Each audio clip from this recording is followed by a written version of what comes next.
तो तुम्ही सावध असा, तुमच्या नगरीचा मानाही भरवसा, उजेड पडताना गळा पडेल फासा, उठा की जी माय बाप कशी लागली झोप, हुजूर जाओनी आई वडी चुकवाजी खेप, तुमच्या नगरीची नाही नांदमुख बरी, तुमच्या सेजेला दोन लोभिष्ट नारी, त्यांच्या योगी दुःखे तुमच्या नगरीत भारी, उठा की जी माय बाप कशी लागली झोप, हुजूर जाओनी आई वडी चुकवाजी खेप, हिंडता देशांतरी 84 जग, अजून सापडला नाही नीट सुमार्ग, कोणते हित केले बापाचा तरी सांग, उठा की जी माय बाप कशी लागली झोप, हुजूर जाओनी आई वडी चुकवाजी खेप, जुन्या ठेवण्याचा पुर्जा तुम्ही काढा,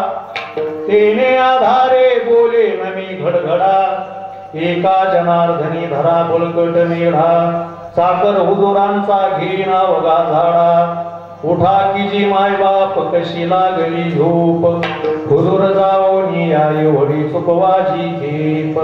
प्राप्त स्थळी प्राप्त प्रसंगी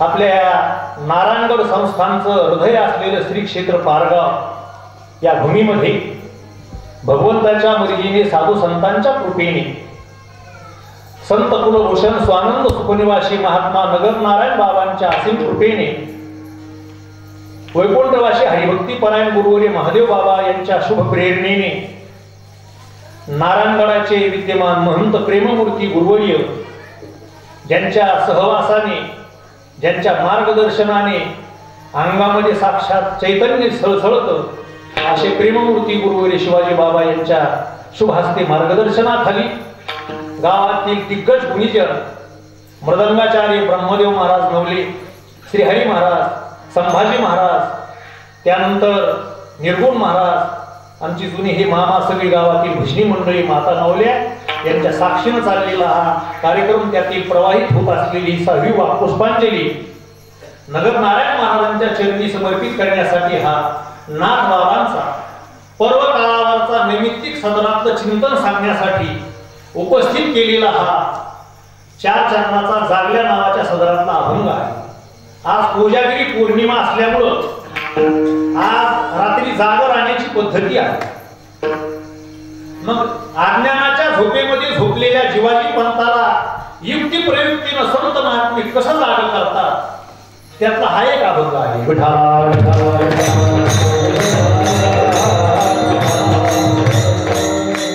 हा महिनाच तसा जागृती देणारा जागर राहण्याचा खरा महिना आहे. आता दसरा झाला, दसऱ्याच्या अगोदर नवरात्र असतो. नवरात्री म्हणजे 9 दिवस देवीची भक्ती करणं म्हणजे त्याला नवरात्र म्हणतात. 9 दिवस जागायचं असतं देवीची भक्ती करण्यासाठी. 9 दिवस देवीच्या भक्तीने नवविध भक्तीने जागरा होऊन जी शक्ती प्राप्त होते त्या शक्तीने कामरूपी रावणाचं दसऱ्याच्या दिवशी दहन करावं लागतं. भगवान प्रभू रामचंद्रांनी नारदाच्या सांगण्यावरून 9 दिवस देवी मातेचा उपवास केला आणि त्या 9 दिवसाच्या उपवासाने शक्ती उपासनेने प्राप्त झालेल्या शक्तीने 10व्या दिवशी रावण मारला. त्याला दसऱ्याला 5 दिवस झाले. त्यानंतर आज कोजागिरी पौर्णिमा आहे. त्याला कोजागृती पौर्णिमा सुद्धा म्हणतात. वेगवेगळ्या पौर्णिमा आहेत, प्रत्येक पौर्णिमाला वेगळं नाव आहे. नाही आता पुढच्या महिन्याची पौर्णिमा येते तिला त्रिपुरारी पौर्णिमा म्हणतात. माझ्या नगर नारायण महाराजांची त्यावेळेस नारायणगडामध्ये यात्रा असते, त्रिपुरारी पौर्णिमा आहे. त्यानंतर मार्गशीर्ष महिन्यातली जी पौर्णिमा आहे ती भगवान दत्तात्रेयाच्या अवताराची पौर्णिमा आहे. त्याच्यानंतर शाकंभरी पौर्णिमा येते पौषात. वेगवेगळ्या महिन्यात ज्येष्ठामध्ये येते ती महिलांची आपलं सौभाग्य आबादित राहावं म्हणून ती वट सावित्रीची पौर्णिमा असते. आषाढ महिन्यामध्ये जी पौर्णिमा येते ती गुरुला वंदना करणारी तिला गुरु पौर्णिमा म्हणतात, तिला व्यास पौर्णिमा म्हणतात. तसे याची कोजागिरी पौर्णिमा जी आहे ती तुम्हाला जागृती देण्यासाठीची ही पौर्णिमा आहे.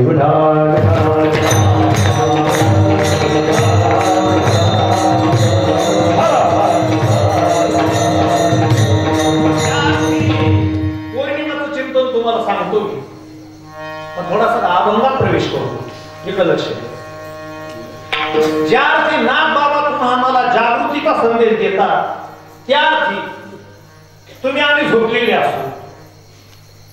मग आता काही काही तर म्हणतील की आम्ही तर जागे आहोत, या जागा असण्याला काहीच अर्थ नाही.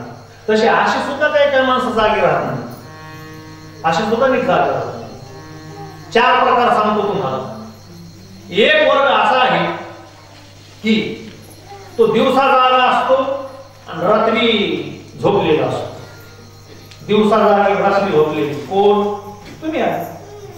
आपण दिवसा जागे असतो आणि रात्रीच्याला आपण झोपतो.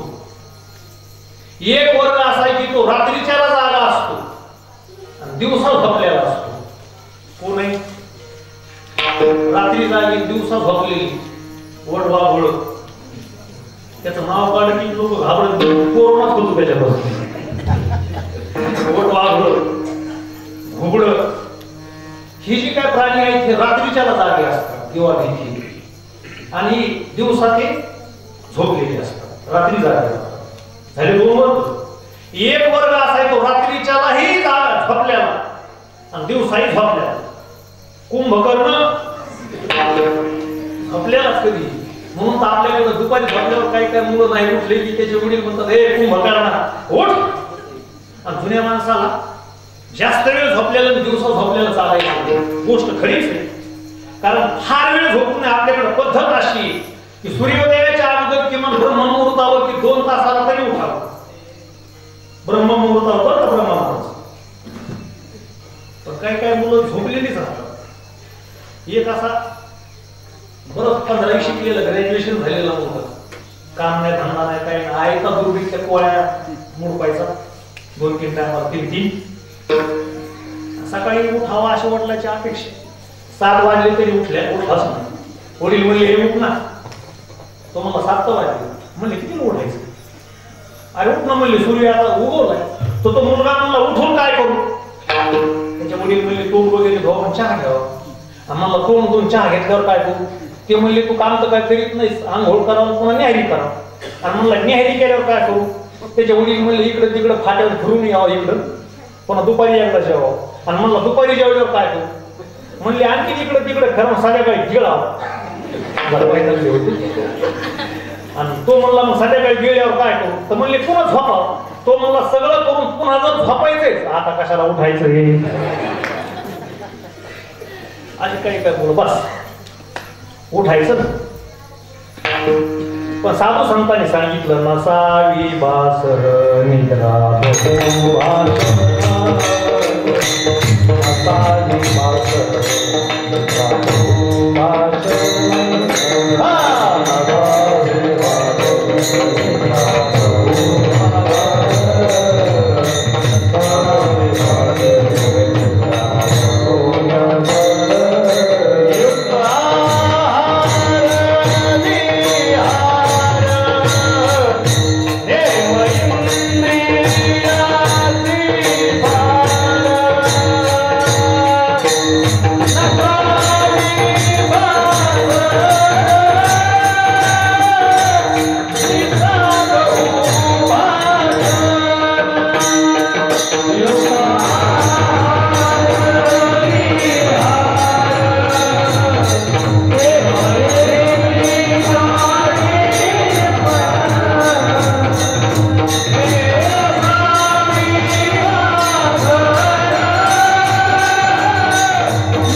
नसावी बासर निद्रा बहु भाषण. जास्त झोप असू नये, चांगली नाही झोप जास्त. हा शरीर स्वास्थ्यासाठी काही झोप गरजेची वयमानानुसार. जन्मलेले लेकरू 22 तास झोपत, ते स्तनपान करण्यापुरतं 2 तासच जागा होतं. पुन्हा त्याची झोप कमी होते, 18 तास ती मुलं झोपतात. आणि वय परत पुढे आपल्याला 6 तासाची झोप आवश्यक आहे सध्या आपल्याला. पण सध्या माणसं झोपतच नाही. रानात फुटलेला कापूसच दिसतो सगळ्याला. झोपेतही असंच करतात का काय कोण असतो.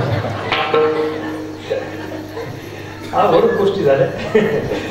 पाऊस त्यात की त्यात आपली त्यात रिपीट करतो, पुढे तारांबळ करतो. तर विषय आहे पण एक वर्ग सांगत होतो तुम्हाला, कुंभकर्ण सारखाच होतो, पण एक वर्ग संत वर्ग माझा असा आहे की तो कधी झोपत नाही. जो कधी झोपत नाही तोच तो आम्हाला जागा करू शकतो. त्याला झोप नाही म्हणजे काय झालं?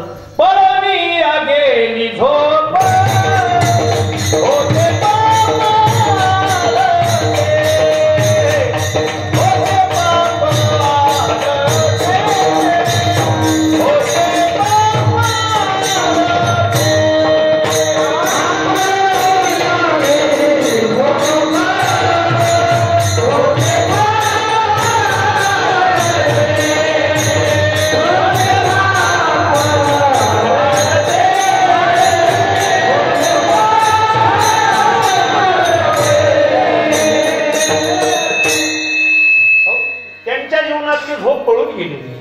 ते कधी झोपत नाहीत, जागेच. उदाहरण पुष्कळ आहेत राजा, एकदाच ह्याचा प्लेन ठेवावा. बरं, उदाहरण पुष्कळ आहे, फक्त एक उदाहरण सांगतो तुम्हाला मी. भगवान प्रभू रामचंद्र गुरुपुष्यामृत योगावरती राज्याभिषेक होता. मंथरेच्या कैकेयीच्या कारस्थानाने त्यांना अरण्यात जायची वेळ आली. सीता माताही बरोबर निघाल्या. त्यावेळेस लक्ष्मणजीला माहित झालं. लक्ष्मणजी म्हणतात, काय म्हणतात, दादा मला न सांगता, मला न विचारता तुम्ही चालला आणि तुमच्याशिवाय हा तुमचा सेवक असलेला लक्ष्मण इथं राहील, ही कल्पना तुम्ही कशी केली? मीही तुमच्या बरोबर येणार. राम म्हणतात, लक्ष्मणा तू आता एकटा नाही, तुझं लग्न झालं. उर्मिलेसारखी सुंदर पत्नी तुला आहे. तुझ्या आईची पत्नीची आज्ञा घेऊन त्यांना विचारून येऊ शकतोस मी. लक्ष्मणजी म्हणतात, पण मी येऊस्तो, मी वापस येऊस्तो तुम्ही इथून हलायचं नाही. लक्ष्मणजी गेले. लक्ष्मणाने सुद्धा अंगाला सालीच गुंडाळले लगेच. आणि सुरुवातीला लक्ष्मणजी कुठे गेले तर आपल्या आईच्या सुमित्रेच्या महालामध्ये लक्ष्मणजी गेले. राम अरण्याला जायला निघाले, ही सुमित्रेच्या कानावर नव्हता. लक्ष्मणजी गेले, पायाला लागले. तर सुमित्रा मातेला वाईट वाटलं. म्हणतात, लक्ष्मणा मोठा भाऊ अयोध्येचा राजा व्हायला लागलाय, तर चांगल्या कार्यक्रमात माणसाने नटून थटून जावं. हे उठले नाशिक कीर्तनाला गेले असं नाही. चांगला पांढरा पोशाख असावा, गंध असावा, असा बुक्का असावा, दारे भरून पाय भरलेले घेऊन नाही कीर्तनाला उभा राहायचं. नाही तर कापूस पुढे गेला, निम्मा कापूस अंगाला बोंड लागलेले असं नाही. अरे माझे तुकोबारा सांगतात, तरणा भाग्यवंत हरी कीर्तनात. देवाच्या कामाला माणसाने व्यवस्थित नटून थटूनच यायचं. लक्ष्मणा तुझा मोठा भाऊ अयोध्येचा राजा व्हायच्या शुभ समयाला, शुभ मुहूर्ताला तू अशा अंगाला ह्या सालिका गुंडाळ्यास, तुला आनंद नाही का त्याच्यात? लक्ष्मणजी म्हणतात, आई आनंदच आहे. मग असं का? चांगले कपडे अलंकार का नाहीत असे? लक्ष्मणजी डोळ्याला पाणी आणलं. म्हणतात, आई तुझ्या कानावर सगळ्या वार्ता येत नाहीत लवकर. माझा दादा राजा होणार होता हा भूतकाळे, पण माझा दादा आज अनवाणी पायाने अंगाला साली गुंडाळून अरण्यात जायला निघालेला आहे. त्यामुळं माझ्या दादाची सेवा करायला मी जाऊ का, ही परवानगी घ्यायला मी तुझ्याकडे आलो. उर्मिलेचे डोळे भरून आले. वा लक्ष्मणा शाबास. रडायला लागले. पण रडतानी सुमित्रा माता रडायला लागल्या. पण रडतानी दोन्ही डोळ्यातून एकाच प्रकारचे अश्रू नव्हते. एका डोळ्यातून दुःख वाहत होतं आणि एका डोळ्यातून आनंद वाहत होता. दुःख का होतं तर माझ्या प्रभू रामचंद्राला अरण्यात जायची वेळ आली, राज्याभिषेक न होता सीतेसह लक्ष्मणजी चाललेले, याचं दुःख होतं. आणि आनंद का होता तर राज्याला आपल्या नवीन सुंदर पत्नीला उर्मिलेला लाथाडून मोठ्या भावाची सेवा करण्यासाठी लक्ष्मणासारखा सुपुत्र माझ्या पोटी नियतीने घातला ईश्वराने, याचा डाव्या डोळ्यातून आनंद वाहत होता. असा मुलगा माझ्या खुशीमध्ये आहे. बस, ज्याला प्रॉपर्टीची गरज नाही, कशाची गरज नाही. लक्ष्मणाला त्या म्हणतात, सुमित्रा माता, लक्ष्मणा अरे तू माझ्या पोटामध्ये असतानाच मला हे डोहाळे झाले होते की मोठ्या भावाची मी रात्रंदिवस सेवा करीन. ते आज खरं झालं. कारण गरोदर स्त्रीला जे डोहाळे होतात ती तोंडातून बोलते, पण काय बोलायचं तो गर्भ सांगत असतो आणि गर्भ जे सांगतो ती ते बोलते. मग जसे डोहाळे होतात तशी पुढे ती संतती जन्माला येत असते. मग गरोदर स्त्रीला डोहाळे चांगले होते. कौशल्या मातेचे डोहाळे पहा, हे पहा जिजाबाई साहेबांचे डोहाळे पहा शिवनेरी किल्ल्यावरती. छत्रपती शिवरायांना पोटामध्ये वागवत असताना शहाजीराजेंच्या गैरहजेरीमध्ये लक्ष्मीबाई नावाच्या दासीने जिजाबाई साहेबांना विचारलं, अहो साहेब सांगा तुम्हाला काय डोहाळे होता? त्यावेळी जिजाऊ मातेने हाताच्या मुठी आवळल्या, करकर दातोट खाल्ले, डोळ्यामध्ये अंगार ओतणारे अश्रू, लाल झाले डोळे, आणि सांगितलं काही नाही लक्ष्मी, मला वाटतं उंच काठेवाडी घोड्यावरती बसावं, हातामध्ये ढाल तलवार घ्यावी आणि माझ्या या साधू संताला बाया बापड्यांना या रयतेला त्रस्त करणाऱ्या मग ती मोगलशाही असेल, निजामशाही असेल, कुतुबशाही असेल यांच्या घोड्यावर बसून या तलवारीने कच कतली कराव्या असं मला वाटतं. जे माझ्या जिजाबाई साहेबाला डोहाळे झाले तसे छत्रपती पुढे जन्माला आले, हा डोहाळ्याचा परिणाम. म्हणून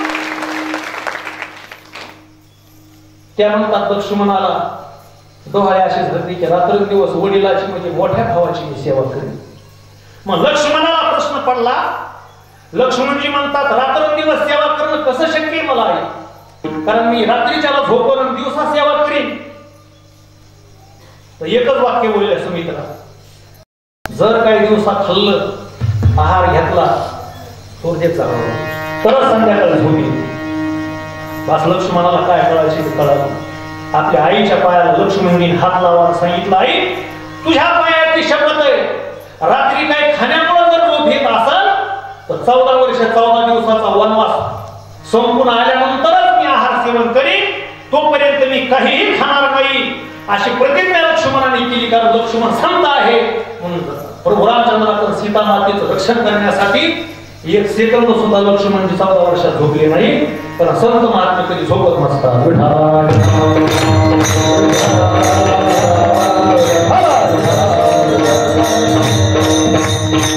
त्यांनी काय केलं ऐका, आईची परवानगी मिळाली, उर्मिलेच्या महालात गेले, मध्ये ते गेलेच नाही.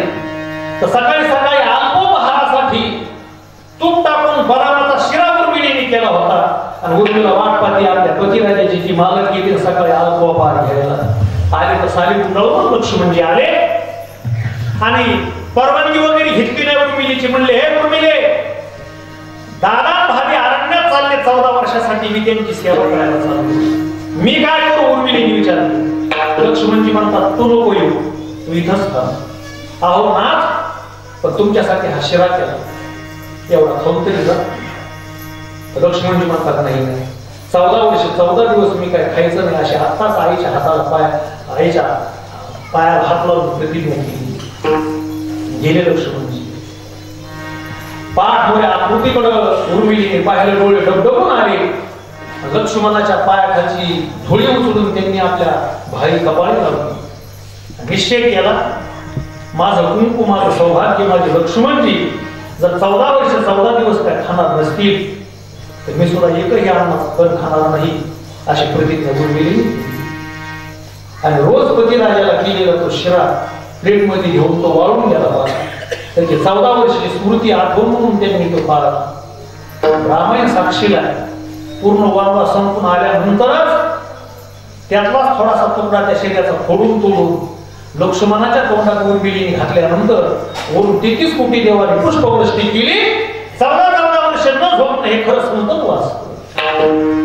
संत महात्मे जगाच्या भल्यासाठी जागे असतात. जागा असणं म्हणजे जगाचं भलं कसं होईल याचा त्यांना ध्यास असतो. अरे एक संसार आहे, 10 एकर जमीन, 2 बैल, 1 फॅमिली, 2 लेकर, तर आपल्याला झोपे. त्या घराचा परिवार किती असेल नारायणगडाचा. अरे आज श्री क्षेत्र पंढरपूर नंतर खऱ्या अर्थानं धाकटी पंढरी म्हणून कोणतं क्षेत्र शोभा देत असाल तर ते माझा नारायणगड आहे. एकादशीच्या दर्शनाला 6-6 तास आणि 8 तास लागतात. नाही तर कुणी उठाव की धाकटी पंढरी संस्थानला नाव देवाय शोभत नाही, हे फक्त नारायणगडला शोभत. आणि एवढ्या सगळ्या तुमच्या आमच्या सगळ्या समाजाची या लेकरांची काळजी वाहणारे आपले गुरुवरे पूजनीय प्रेममूर्ती बाबा आहे. त्यांना झोप आहे का विचार करा, त्यांना झोप आहे का? संतांचा संत तो काय असतं राजा हो. अरे मागच्या लॉकडाऊनच्या काळामध्ये कोणा लोकांची वर्दळ नसायची, पहाटे उठून गुरुवरे बाबा अनेक जणांनी पाहिलं गायवाड्याकडे जाऊन गायची सेवा करून त्यांचं शेर उचललं बाबांनी. कृष्णाने गायची सेवा केली बाबा म्हणत असतात. नुसतं सांगायचं नाही, आपण घडावरती गाय कशासाठी आणल्या तर आपल्याला सुद्धा काय गोमातेची सेवा करायला मिळाली. रात्रंदिवस घडाच्या विकासासाठी, तुम्हाला सर्व आबावृद्धांच्या भक्तांच्या उत्कर्षासाठी जे जागे आहे तेच महात्म्य.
सारखे जागे असतात.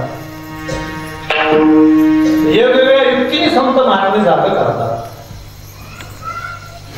आणि ऐका दादा, तुम्हाला आम्हाला झोपून चालणार नाही. ड्रायव्हिंग क्षेत्रामध्ये ड्रायव्हर असतो, त्याच्यामध्ये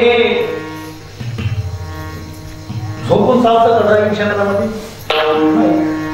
नाहीतर झोपला की गेलास. म्हणून त्या काही काही गाडीच्या पाठीमध्ये लिहिलेलं असतं, झोपला तो चालला, असं लिहिलेलं असतं. ते योग्यच आहे.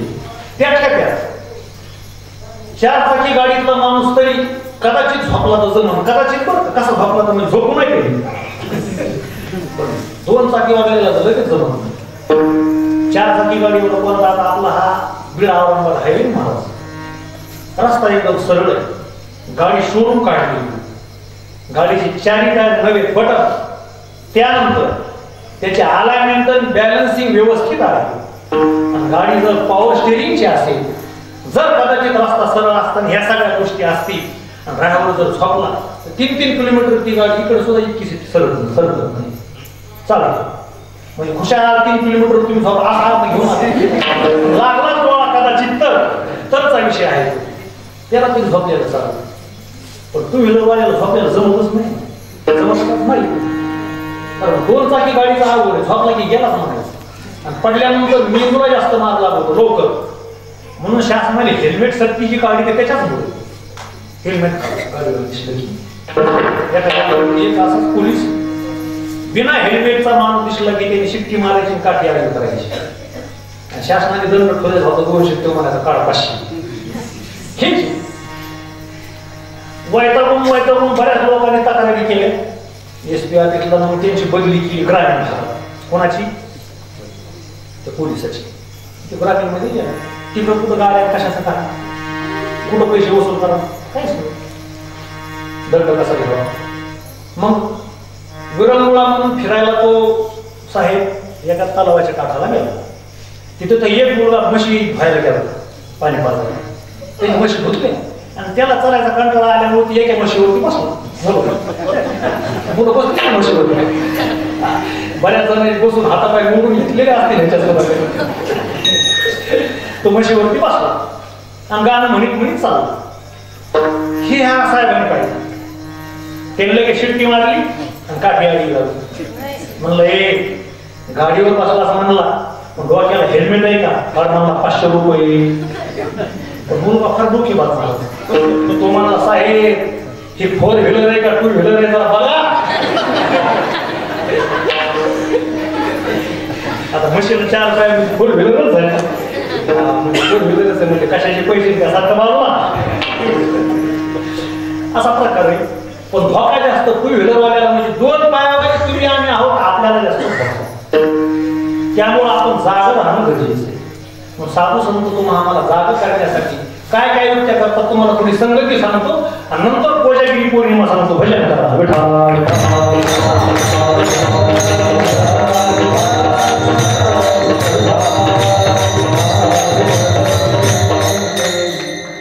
रात्री आपण झोपायला लागलो तरी सुद्धा लगेचच झोपत नाही आपण.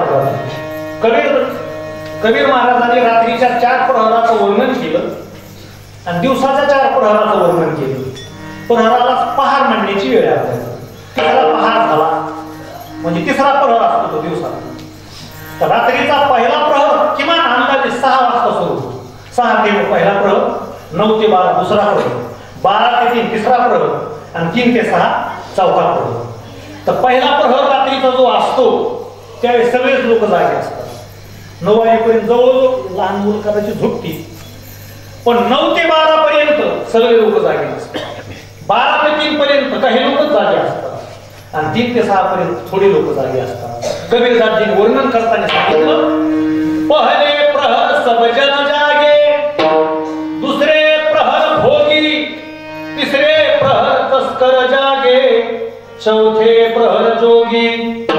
पहिल्या प्रहराला जेवण वगैरे असतात. 9 वाजेपर्यंत जवळजवळ सगळे लोक जागे. 9 ते 12 वाजेपर्यंत विशेष सेवन करणारे कामी लोक जागे.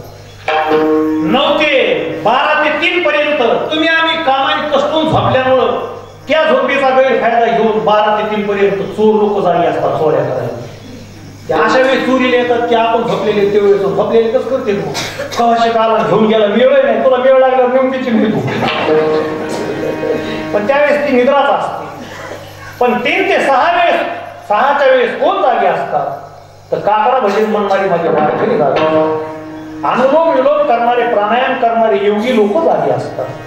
मृदंगावरती सकाळी सकाळी रियाज केल्यामुळे मृदंगाची देवता प्रसन्न होते म्हणून प्रॅक्टिस करणारे मृदंगाचारी जागा असतात. रियाज करणारे गायक लोक जागा असतात.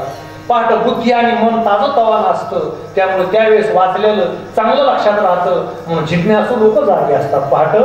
त्यामुळे ती वेळ त्या लोकांसाठी जागी. मग पहिल्यांदा तुम्ही आम्ही झोपलो तर साधारणतः 12च्या वेळेस तर आपल्याला जागं करायला कोणी येतो. तर पूर्वीच्या काळात वेगवेगळे सोंग घेऊन ते लोक यायचे. ऐकतात कोणते सोंग घ्यायचे ते. एक सोंग घेऊन माणूस यायचा. एक त्याने असं चांगलं धोतर घातलेलं असायचं. अंगामध्ये जाडा असा अंगारखा घातलेला असायचा. डोक्याला असा मंदिर बांधलेला असायचा. उभे आडे असे पट्टी गंधाचे लावलेले असायचे आणि एका हातामध्ये उजेडासाठी त्याच्या असा कंदील असायचा डाव्या हातात आणि उजव्या हातामध्ये तसलं ते कुडमुड्याचं वाद्य असायचं. ते कुडकुड कुडकुड कुडकुड असं वाजायचं पाहिजे. तर त्याला काही भागात कुडमुड्यावाले म्हणण्याची पद्धत आहे आणि काही भागात त्याला पिंगळा म्हणायचे. काय म्हणायचे? पिंगळा म्हणण्याची पद्धत पूर्वी. त्या लोकांच्या आता नाही लक्षात यायचं. आणि तो आम्हाला त्याच वेळेस यायचा तो मारणारा 12च्या वेळेसच तो येणार आणि आल्यानंतर त्यांनी काय म्हणायचं? पिंगळा महाद्वारी बोली बोलतो कैसा वरचाळीच्या न तुम्ही सावधासा गाव हा पाचाचा यासी भुलू नका. डुगु डुगु डुगु डुगु डुगु डुगु डुगु डुगु डुगु डुगु डुगु डुगु डुगु डुगु रे डुबोनी गेले 4 युग पिंगळा महाद्वारी बोली बोलतो कैसा. पिंगळा नावाचा जो पक्षी आहे त्या पिंगळ्याला त्याच्या डोळ्यामध्ये विशिष्ट प्रकारचा धातू असतो असा पाऱ्यासारखा धातू आणि त्याच्यातून त्याला न्यायला आलेला काळ पिंगळ्याला 12च्या 1च्या टाइमला पिंगळा चिलबिल चिलबिल किलबिल किलबिल केलं की ज्याला पिंगळ्याची भाषा कळायची ते लोक म्हणायचे गावात कोणतरी जायच्या मागे पिंगळा ओरडतो. मग ते पिंगळ्याचा रूप करण्यासाठी हा तो कुडमुड्यावाला यायचा. पहिल्यांदा जागा करायला आपल्याला पिंगळा येतो. पण पिंगळा जागा करून गेल्यानंतर तरी काही काही जीवाची पंत अज्ञानाच्या झोपेमध्ये झोपलेले असायचे. मग पिंगळ्यानंतर आणखीन एक प्राणी यायचा. ते टिटवी नावाची पक्षी असायची. नाथ महाराजांनी त्याचं भाकीत केलेले टिटवी नावाची पक्षीने यायची आणि टिटाव टिटाव चिडचिड चिडचिड करून 2-3 हिरके हाणल्या. गाव जागा राहायचं ना, कोणाचा नंबर लागेल गाव. कारण ती टिटवी काय करायची ऐका, नाथाने सांगितलं बरं, नाथ महाराजांची भाषा. एक नदी तीर पाहून पायामध्ये खडा धरून टिटवी करी शयन, टिटवी यमाची तराडीन.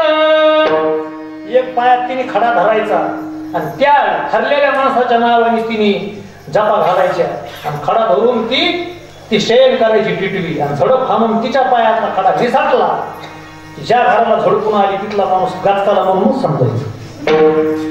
टिटवीला एक काळ कळतो आला. मग दुसऱ्यांदा ती टिटवी येते. टिटवीच्या नंतर राजा हो 3च्या वेळेस आणखीन एक जण यायचा, पांढरे शुभ्र कपडे घातलेले, पांढरा साधारा, पांढरच होतं, त्यानंतर पांढराच फेटा बांधलेला आणि गंध असा कुंकवाचा पट्टा लावलेला गंधाचा.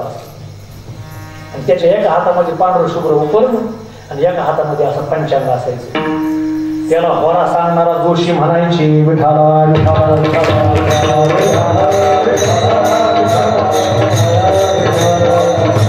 नाथाने सांगितलं, मनाजी पाटील देहगावीचा स्वर्ग नुसता भरवसा धरू नका त्याचा, घात करील देवाचा पाडील फशी. मी आलो रायाचा दोषी हो राय, मी आलो रायाचा दोषी हो राय.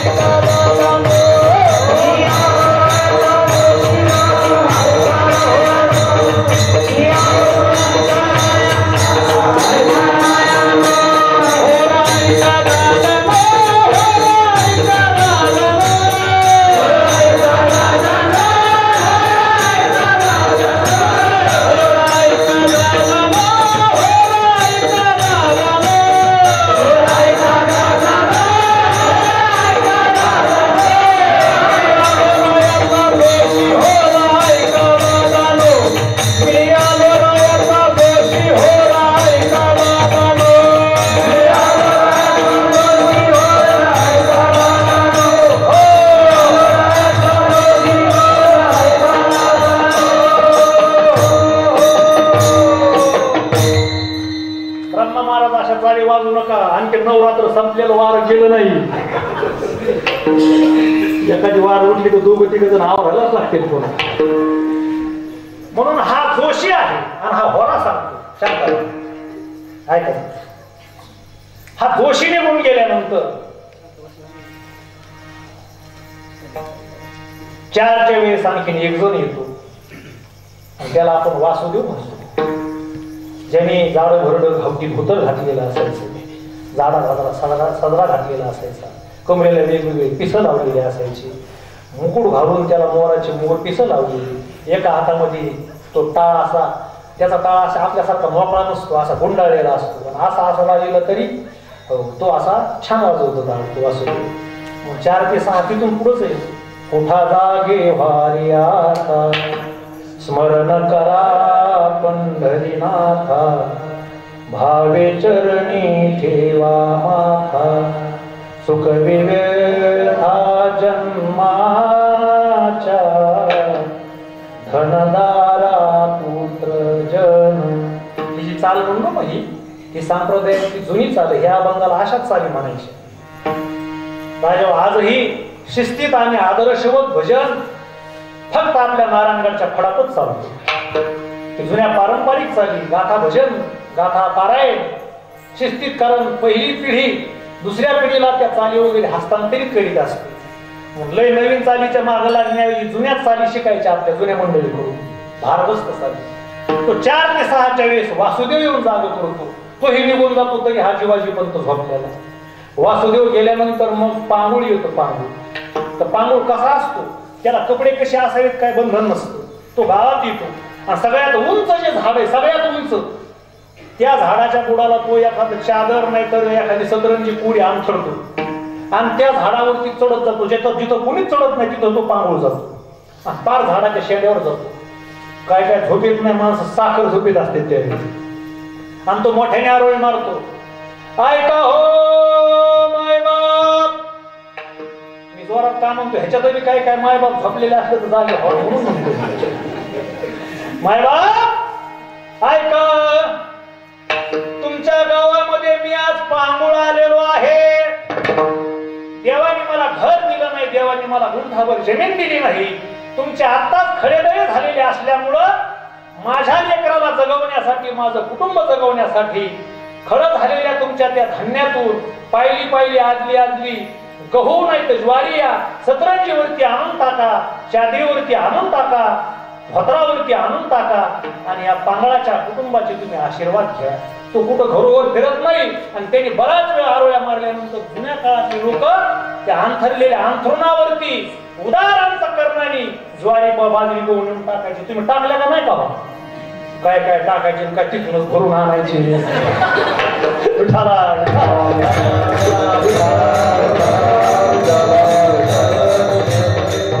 माग करणार आहे त्याला पांगुळ म्हणतात. पांगुळ झालो देवा नाही हात ना पाय, पैसोल जयावरी सैराट ते जाय. म्हणून वासुदेव अगोदर नंतर पांगुळ आहे. भजनात म्हणताना सुद्धा त्याचा क्रम आहे. मग हा पांगुळ निघून जातो तरी जीवाची पंत झोपलेला असतो. त्यावेळेस शेवटचं सोन साधू संत आमचे नाथ महाराज अंगावर घेतात. शेवटी कोण येतो? ज्याने खाकी पॅन्ट घातलेली असते, खाता शर्ट असतो, त्यानंतर डोक्याला वाकडी हॅट टोपी असते, त्यानंतर गुडघ्यापर्यंत असा बूट घातलेला असतो, त्यानंतर एका हातामध्ये काठी असते आणि एका हातामध्ये वाजवायला शिट्टी असते. तो येतो. ह्याला काय म्हणतात? तर ह्याला जागल्या म्हणतात. गाव कामगार जागले. आणि तो शिट्टी वाजवीत वाजवीत येतो आणि त्या काठीने दरवाजावरती मारतो आणि जीवाजी पंताला म्हणतो, हो उठा, या देहरूपी नगरीतले किल्ल्यातले तुमच्याकडे काही लोक फुटलेत आणि यमाच्या बाजूला जाऊन भेटलेत. आता ते आक्रमण करून कधी याच्यातलं प्राण नावाचं जण हरण करतील तरी तुम्ही झोपलेले कसे काय? अहो झोपू नका, तुमच्यासाठी आम्ही रात्रंदिवस जागे आहोत म्हणून पहिल्या चरणात त्याला सांगतात. रात्रंदिवस करीतो तुम्ही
रात्रंदिवस घोकितो तुम्ही सावधा.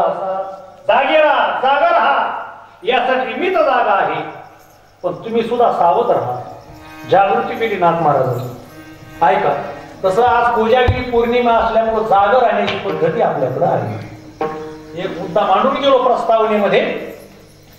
को जागृती, कोण जागा आहे असा प्रश्न निर्माण होतो. आणि जो आज जागा असतो त्याच्या घरी लक्ष्मी येते. कारण वैकुंठातून लक्ष्मी आज पृथ्वी तलावरती येते अशी आपल्याकडे आज मान्यता आहे. काही काही ठिकाणी लक्ष्मी, कुबेर आणि इंद्र पृथ्वी तलावरती आज फिरतात आणि रात्रीच्याला ते फिरत असल्यामुळं जे आपल्या घरी रात्रभर देवी देवतांचं भजन कीर्तन गात गात कणकीचे 5 दिवे करून त्याच्यामध्ये तेल ओतून सारखा दिवा जर ठेवतील तर त्या दिवशी त्यांना लक्ष्मी प्रसन्न होऊन वरदान देते. एक विषय. दुसरा मुद्दा असा आहे की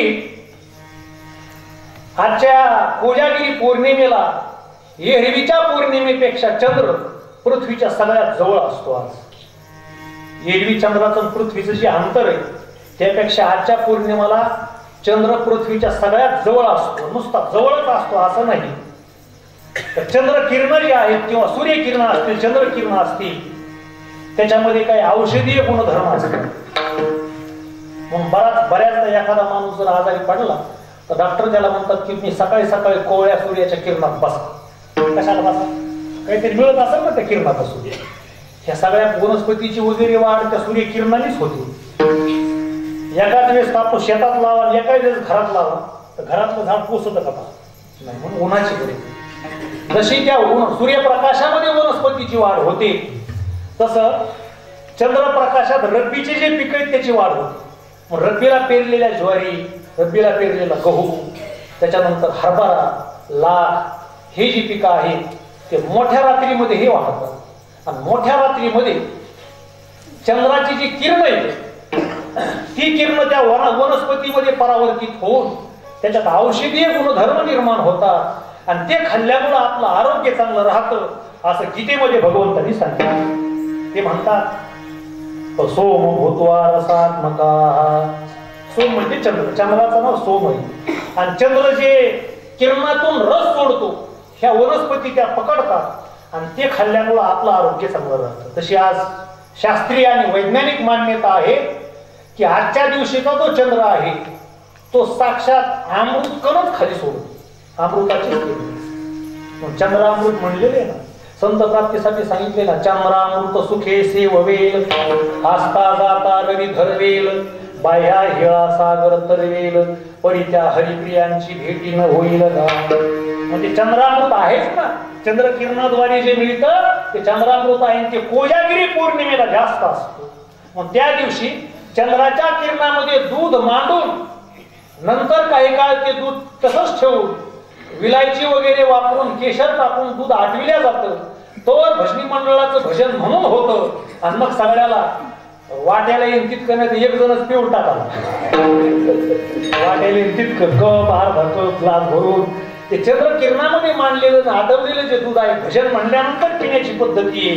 मग काय काय गावामध्ये कीर्तन नसेल तर साधारण भजन म्हणून का व्हायला भजने एकत्रित दूध जमा करतात आणि सार्वजनिक स्वरूपात कोजागिरी पौर्णिमा साजरी करतात. नगद नारायण महाराजांची प्रेममूर्ती बाबांची कृपा आहे. साक्षात चालती बोलतीच कोजागिरी पौर्णिमा आपल्या सप्त्यात असल्यामुळं आपल्याला जागरा म्हणायची गरजच नाही. आपण जागेच आहोत. त्यामुळे आपल्याला सुद्धा दूध प्यायला मिळेलच. काय काय म्हणते कीर्तनातला गुळ मिळतो तेवढाच बास होत नाही का तुम्हाला? आता आम्ही संभा महाराजांच्या घरी थांबल्यावर त्यांनी लयच आग्रह केला, दूध घ्या महाराज, चहा घ्या महाराज. म्हणलं काही घेणार नाही, पण घेतल्याशिवाय जाणार सुद्धा नाही. कारण म्हणजे त्याला वेळ होतो ना. म्हणलं उशिरा आज कोजागिरी पौर्णिमेला जाताना एक ग्लास दूध घेऊन नाही पिऊनच जाऊ सरपंच.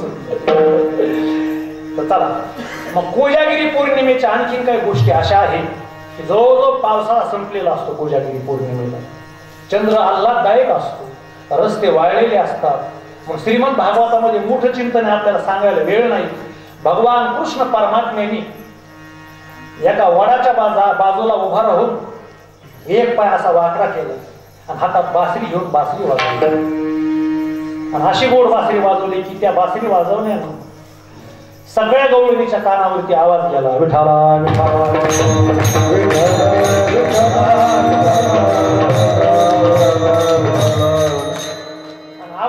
हातातले काम सोडून गवळणी निघाले ना, काही काय दात घासता घासताच निघाले, काही विंचरीताच निघाले. ते केसात तशाच फण्या होत्या.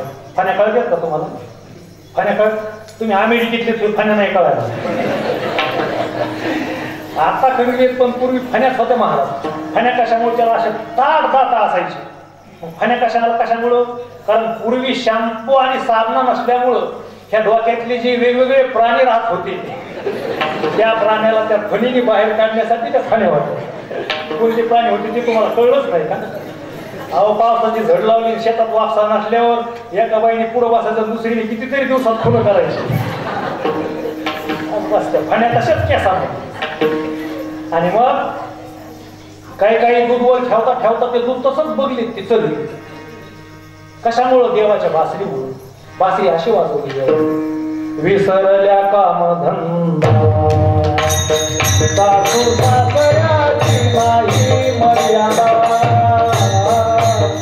विसरल्या कामधंदा सासू सासऱ्याची नाही मर्यादा.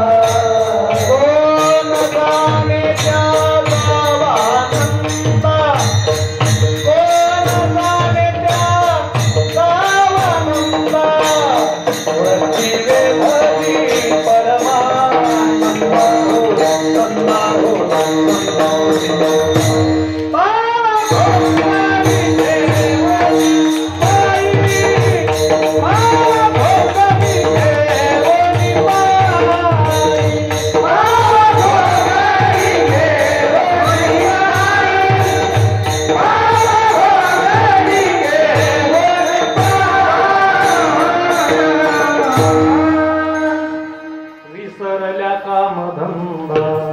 विसरल्या सगळं.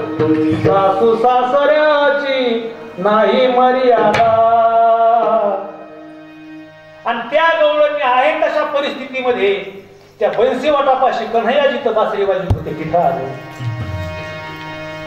कथा मोठी आहे. कशाला आलं विचारल्यावर त्या म्हणले, देवा तुमच्या बासरीने आम्हाला निमंत्रण दिलं. ती रात्र होती आजची कोजागिरी पौर्णिमेची. आणि तिथं मग एक गोपी एक कृष्ण अशा माध्यमातून देवाने जी रास क्रीडा केली त्याची सुरुवात करण्यासाठी आमच्या कृष्ण परमात्म्याने हीच कोजागिरी पौर्णिमा निवडली. विठाला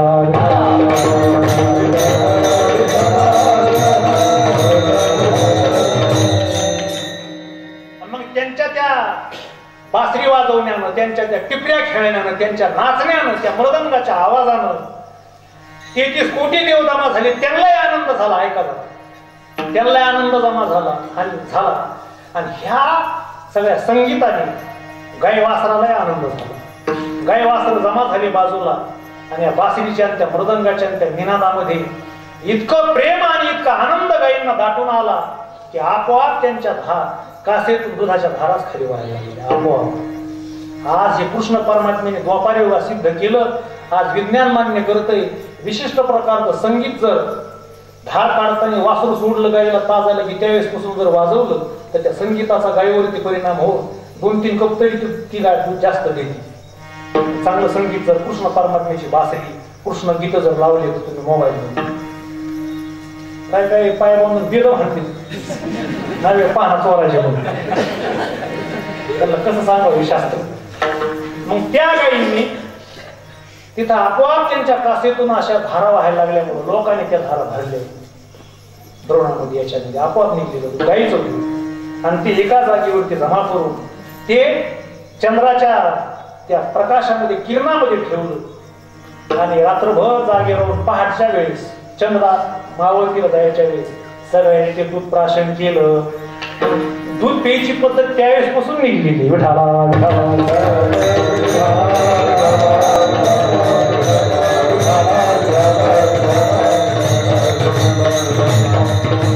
एवढीच गोष्ट नाही, आणखीन 1-2 गोष्टी तुम्हाला मी सांगतो.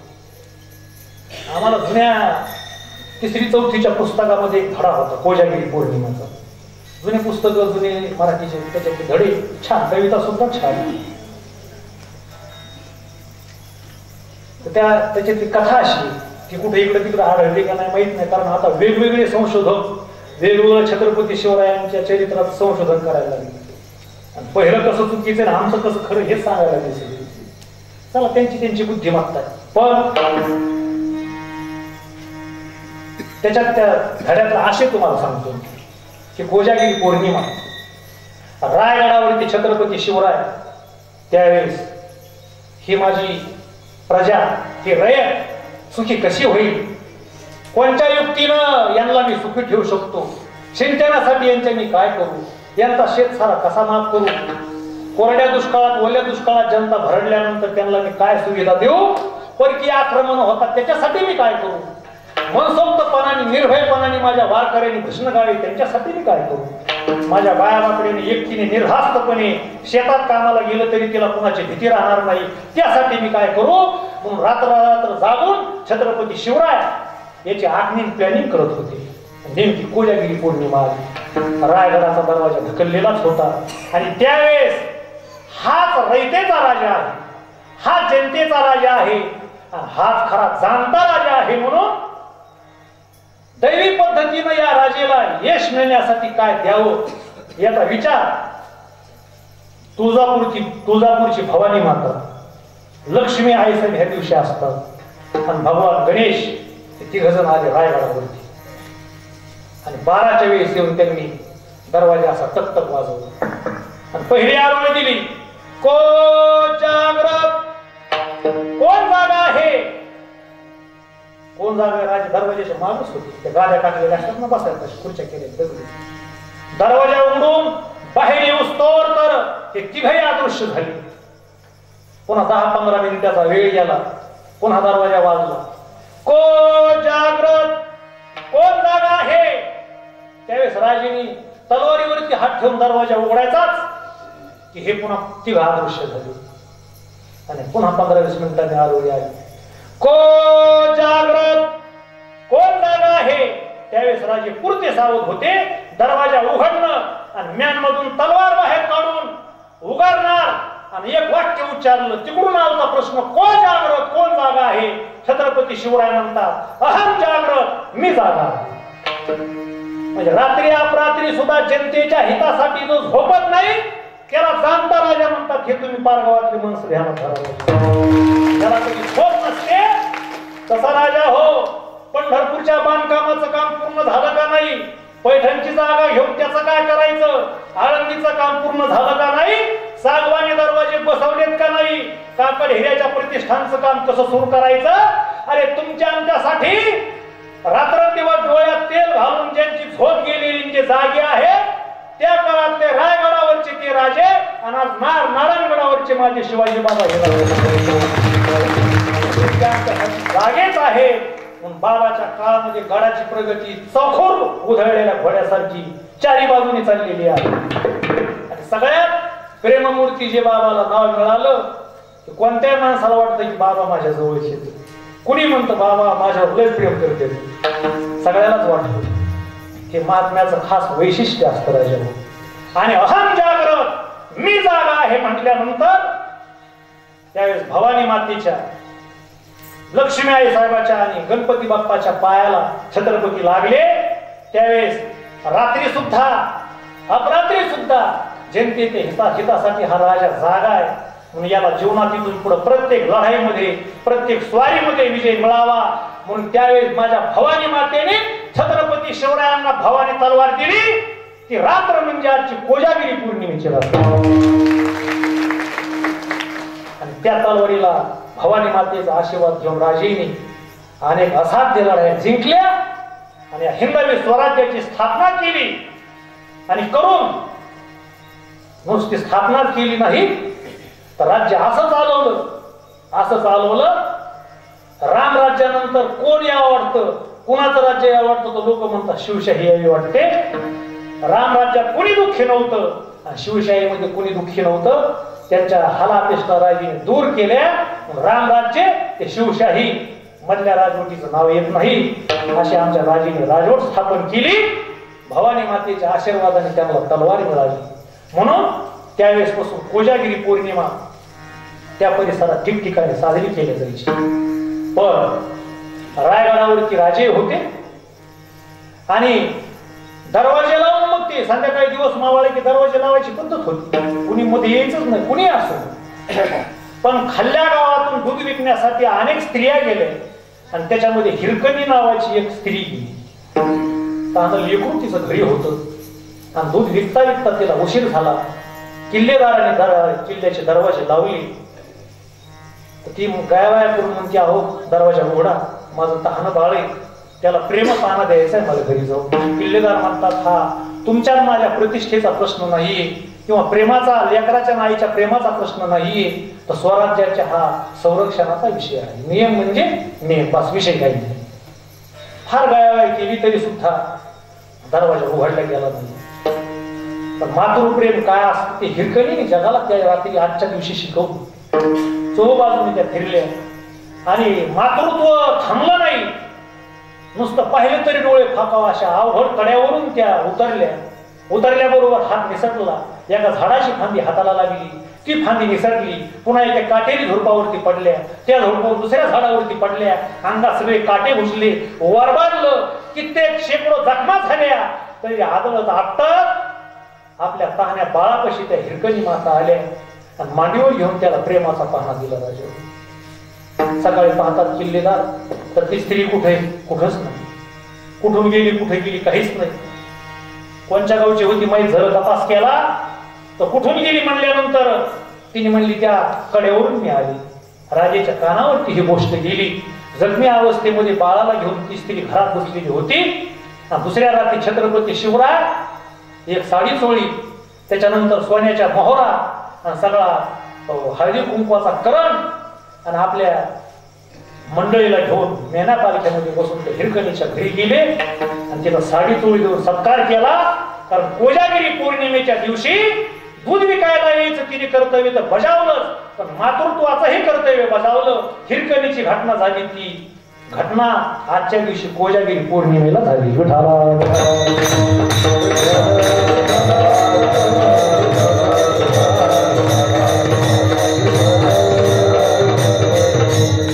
आपण आजच्या दिवशी जागा राहायचं राजा, आणि जागा राहून बाबाने जो मार्ग दाखवलाय रामकृष्ण हरी मंत्राचा जप, आज सगळे बसला तरी ग्रुप नका करू, राहा सगळे. काय म्हणते तुम्ही राहता आहात तर आम्ही राहतो, असे सगळे अशी अशा पद्धतीची ही कोजागिरी पौर्णिमा आहे. म्हणून चंद्र फक्त पौर्णिमेला पूर्ण प्रकाशित असतो, कारण त्याला त्याच्या सासऱ्यात अशा फक्त पौर्णिमेला चंद्र प्रकाशित असतो. 27 नक्षत्र म्हणजे चंद्राच्या बायका, पण त्यातली रोहिणी नावाचं जे नक्षत्र आहे ती चंद्राची आवडती पत्नी असल्यामुळे बाकीच्या स्त्रियांनी बाबाकडे तक्रार केली. चंद्राला शापच दिला सासऱ्याने, एकाच मुलीकडे पाहत असून बाकीच्याकडे पाहत नाही, तुला क्षयरोग होईल. म्हणून चंद्र घाबरला आणि क्षयरोग घालण्यासाठी तो गुजरात प्रांतातले जे सोरटी सोमनाथ ठिकाण आहे ना, तिथं महादेवाची त्यांनी आराधना केली. त्याला प्रभास पट्टन म्हणतात, शंकर परमात्म्याची. आणि आराधना करून शिवलिंग स्थापन केलं चंद्राने. चंद्राचं नाव आहे सोम, चंद्राने स्थापन केलेलं शिवलिंग म्हणून त्याचं नाव सोमनाथ. मग सासऱ्याला दया आली, एवढा आपला जावं भक्ती करायला लागला शंकराची. मग त्याच्या शापात त्यांनी एक सूट दिली, म्हणजे कायमचा तू नाहीस होणार नाही, क्षयरोगी होणार नाहीस, तर तू कलेकलेली वाढशील आणि कलेकलेली कमी होशील. फक्त एकच दिवस तू पूर्ण प्रकाशित राहशील, तू म्हणजे पौर्णिमेचा दिवस असतो. अशा 12 पौर्णिमा येतात आणि पौर्णिमेच्या दिवशी बरोबर समुद्राला भरती येते.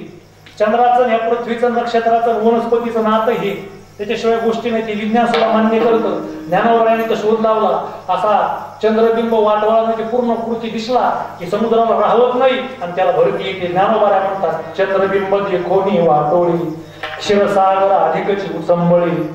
समुद्राला भरती येते, याचं वैज्ञानिक कारण ज्ञानोबऱ्याने सांगितलं की पौर्णिमेला चंद्राकडे पण समुद्राला राहवत नाही. तसा आता चंद्र पृथ्वीच्या अतिशय जवळचा, अमृताचे कण, अमृताचे किरण तो टाकत असलेला. आणि मराठीमध्ये जे 3 ऋतू सांगितलेले ना, उन्हाळा, पावसाळा, हिवाळा, पण हे 3 मुख्य ऋतू झाले. बाकीचे 6 उपऋतू आहेत, जसं की वसंत आहे, ग्रीष्म आहे, शिशिर आहे, हेमंत आहे, शरद आहे. हा कोणता ऋतू? ह्याला शरद ऋतू म्हणतात. आजच्या पौर्णिमेला कोजागिरी पौर्णिमे बरोबरच ह्याला शरद पौर्णिमा म्हणतात. विठ्ठला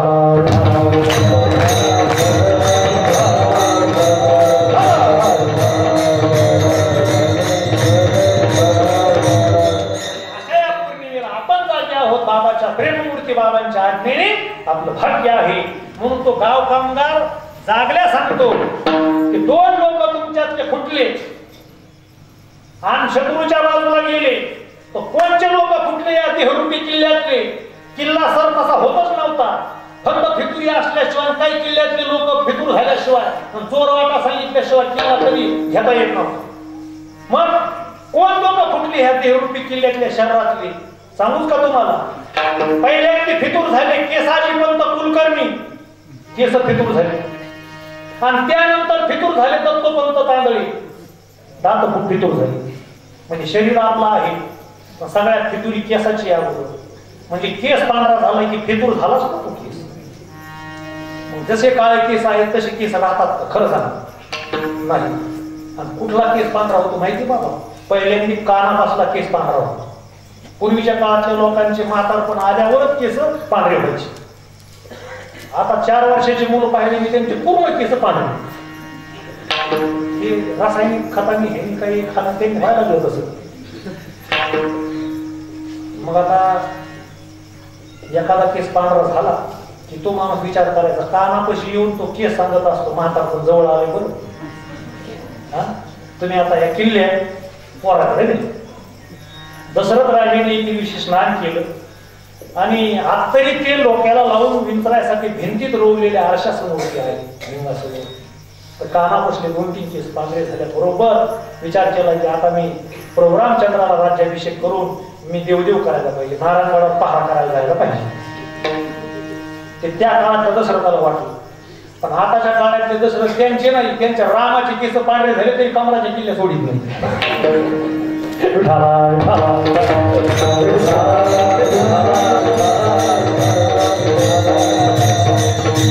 काय काय माणसाच्या कमराला बघितलं कळत बसल्यावर अशा किल्ल्याचा झोमकाच वामलेला असतो.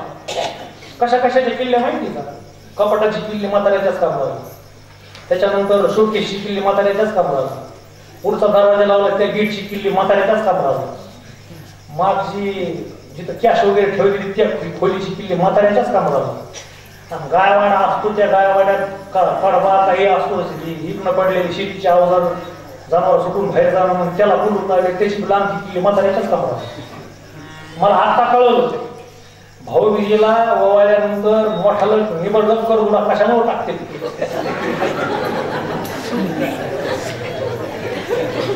त्या अनेक किल्ल्याच्या वजनाने त्या करुणाने दम धरला पाहिजे म्हणून तो करुणा मोठा असतो. विठाला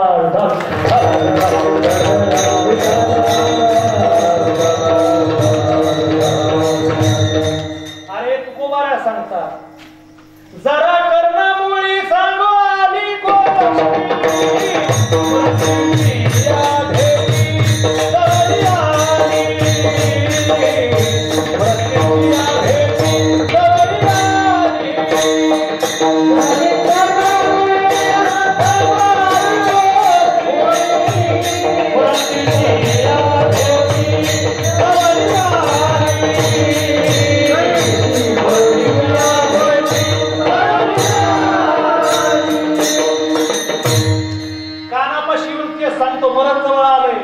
आता तरी देवदेवाला लागा. पण असे माणसं भारी विचारूच ना. पांढरे झालेले केस हेरडा आणून डबल काळे करते. पण किती पांढऱ्याचे काळे केले तरी आपलं काळ पांढरं होणारच आहे. त्याच्यात काय बदल आहे का? नाही. पण माणसं इतकी निगा राखतात केसाची, त्याचं चिंतन तुम्हाला सांगतो. पण एकदा थोडं 11 वाजले विठोवर माझं भजन करू आणि काही चिंतन नाही सांगतो तुम्हाला. याचं टाळ हातावर करा, टाळ करा पुरुष मंडळी भजन विठोबा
ऐका ते विषय सांगत होतो केस फितूर होतात पहिले जशी केस आहेत तसे शेवटपर्यंत केस राहत नाही तरी ते केसावर कोणी केस करीत नाही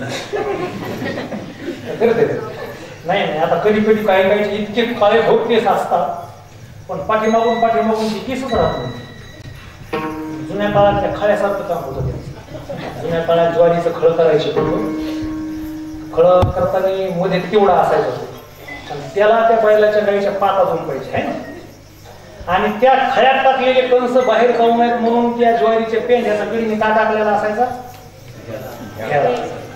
काही भागात त्याला कातरा म्हणायचे काही भागात त्याला मुडा म्हणतात काही भागात त्याला भेळा आपल्याकडे काय म्हणतात पार गावात भेळा कडीने असा भेळा टाकलेला मध्ये तेवढा लावलेला तसे काही कामांचं बघितल्यानंतर त्या खळ्यासारखं डोकं ना त्यांचं म्हणजे शेंडी असती तो केवढा जेच मधून केस गायब झालेले असतात तर तो पडत तर कानाच्या भावातून असा थोडासा तो घ्यावा असं घ्यावं लागेल येथे केस होते असे पूर्ण केस गायब होऊन जातात एक जण तर असं दाढी फिटिंग करायला गेला नाह्याकडं आणि गेल्यानंतर नाह्याला म्हणला तुमच्याकडे दाढीचा काय भाऊ कटिंगचा काय भाऊ पुन्हा म्हणला दाढी 30 आला आणि कटिंग 50 आला तर तो म्हणला आपल्या डोक्याची दाढी करा कारण केस जास्त पातळ होईल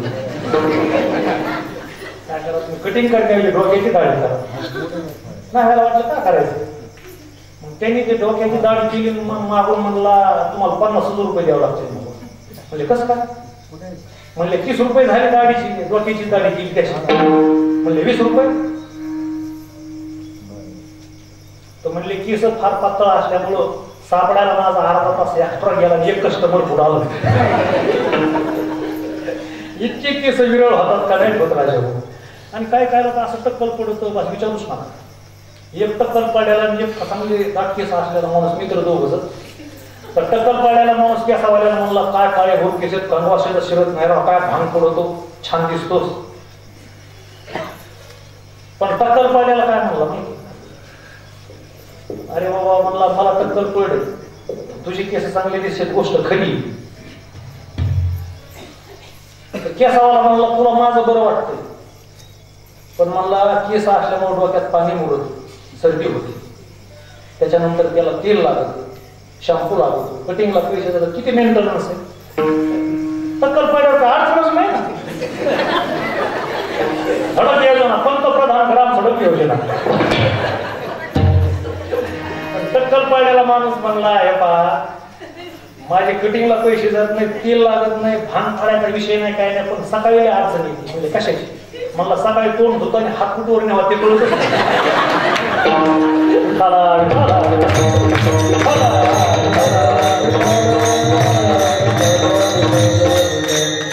शिरा नाही बाण नाही बंदुरा नाही काय नीट नीटच होतो मागा असा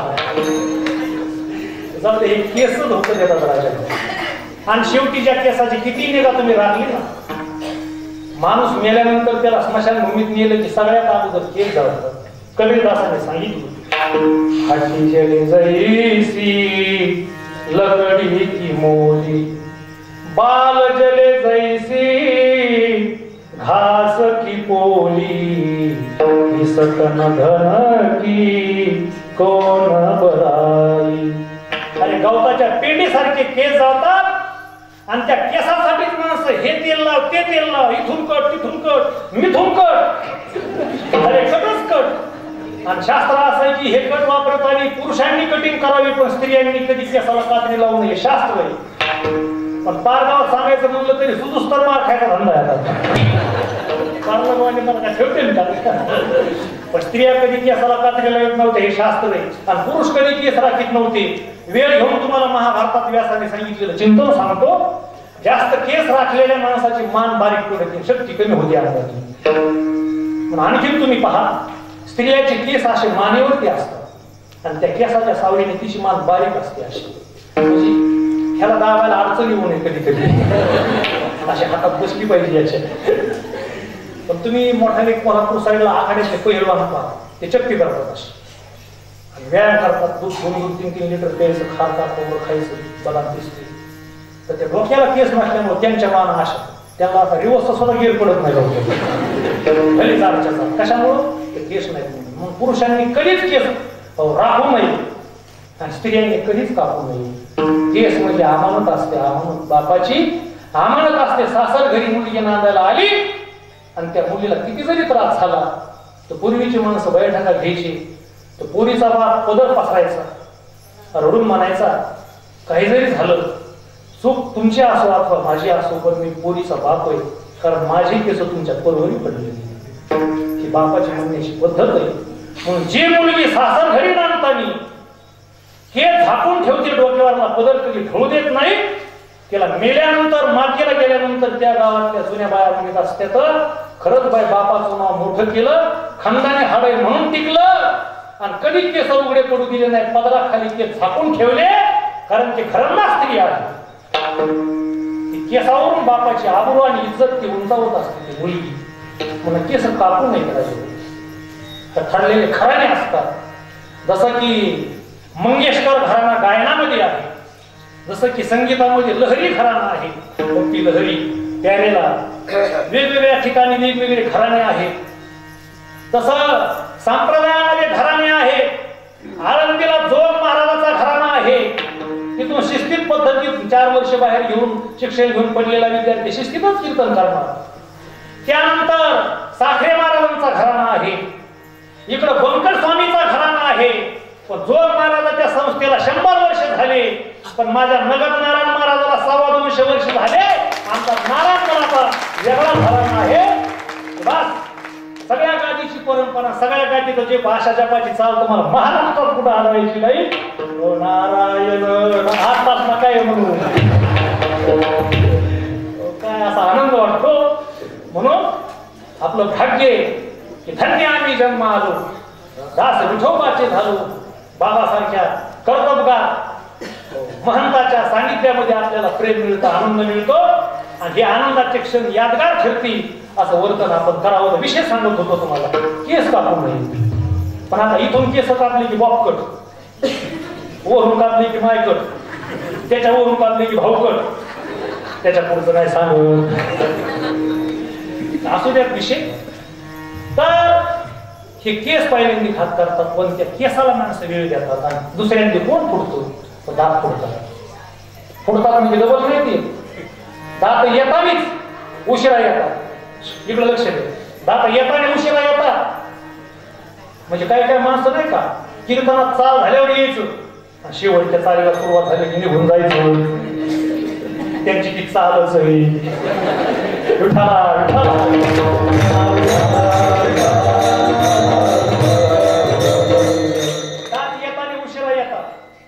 येताना ते लेकराचे इतके हात करतात की ते लेकराला अर्ध ठेवीत नाही, बेजारतात लेकराला, उलटी संडास काय वगैरे वगैरे.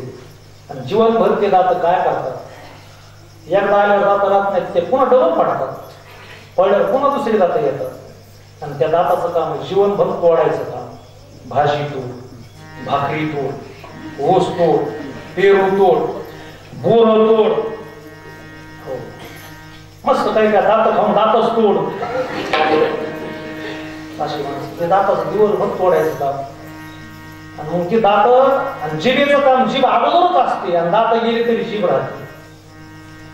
आता कधी कधी काय होतं, दात काय म्हणले एके दिवशी त्यांची युनियन झाली. युनियन दात म्हणले ही जिभेला खावं वाटतं, आपल्याला चावा लागतो. खावा कोणाला वाटतं, जिभेला. चावा कोणाला लागत म्हणले आपली बेगारी ही काढते, हिच्याकडे बघूच. म्हणून दंत कहे जीव को तुम 32 हम 32 तुम अकेली माय, एक बार चबा जाऊ तो फिर याद किधर ले जाय. आता आम्ही 32 आहे तर तू 31, एकदा चावलो तर भुगा करू तुझा. जिभेला प्रेशर मध्ये घेतो दाबा, पण जीभ हुशार.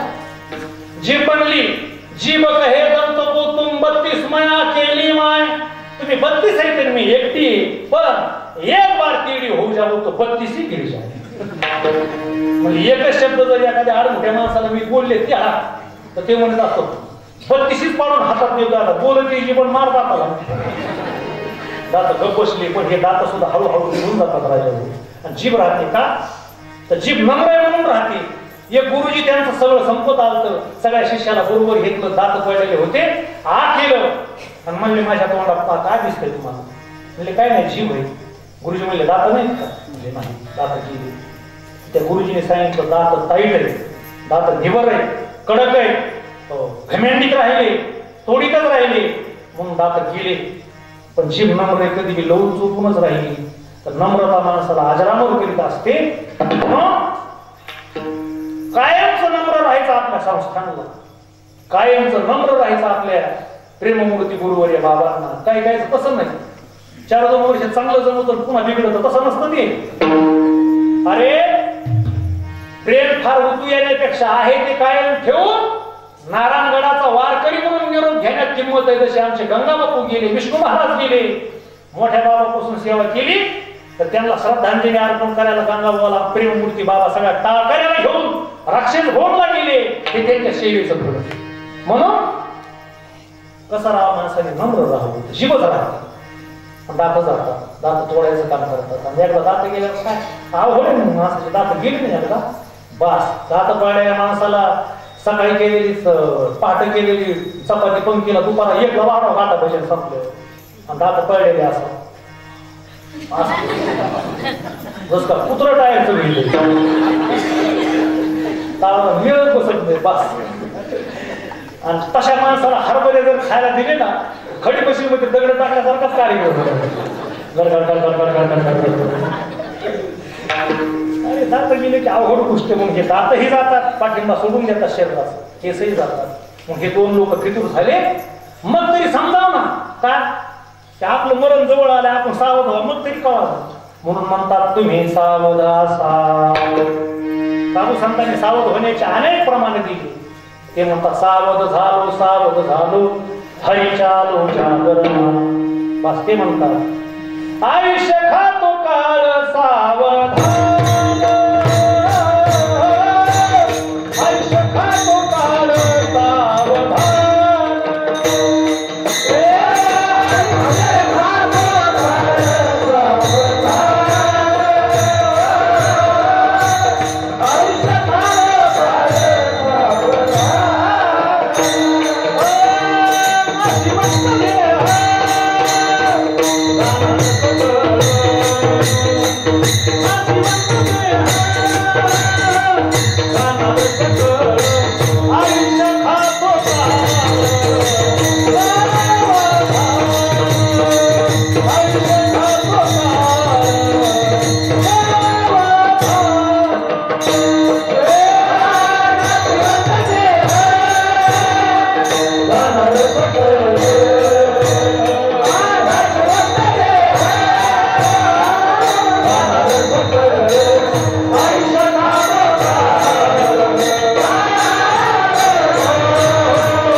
करून घे. शिकवणारी ही आजची कोजागिरी पौर्णिमेची रात्र आहे. मग कुणी जागा झालं का नाही? एक प्रसंग आम्ही 5 मिनिटातून दुसरा 5-6 मिनिटात सांगून सेवा थांबवतो. थोडंसं भजन करा.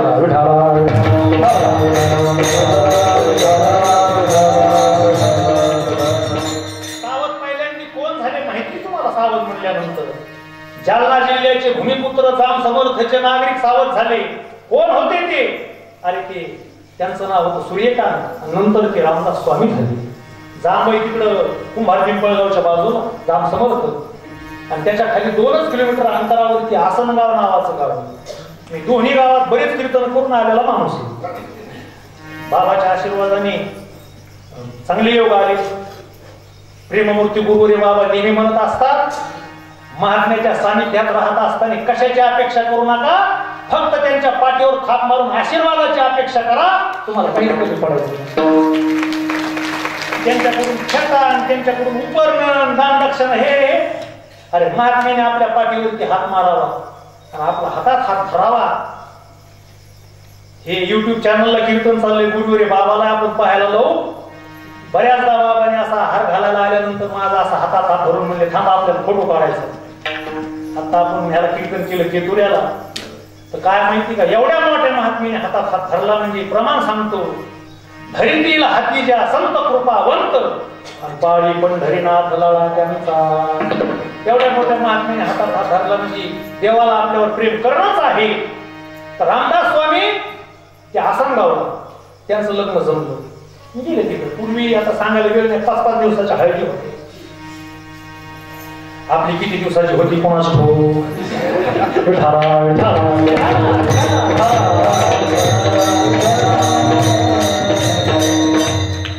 लवकर निमंत्रण द्या. चला इकडे लक्ष द्या. 5 दिवसाच्या हळदी. मग पूर्वीच्या काळात नवरदेवा हळद लावलेली, बाशिंग मुंडवाळ्या, हातात अशी धागे बांधलेले, कट्यार दिलेली, त्याला लिंबू नारळ लावलेलं, आणि मोठी ती गुलाबी रंगाची शाल बाळ्यात असा नवरदेव उठूनच दिसायचं. 4-5 दिवस असे गडगडे वगैरे खाल्ले, लग्नाचा मुहूर्त आला. तर पूर्वी नवरदेव नवरी संगच येत नव्हती. नवरदेव अगोदर चौरा नवरीवर उभा राहायचा. लग्नामध्ये नवरदेवाचं तोंड पश्चिमेकडे असतं, म्हणजे वरतं असतं, आणि शाल धरायची.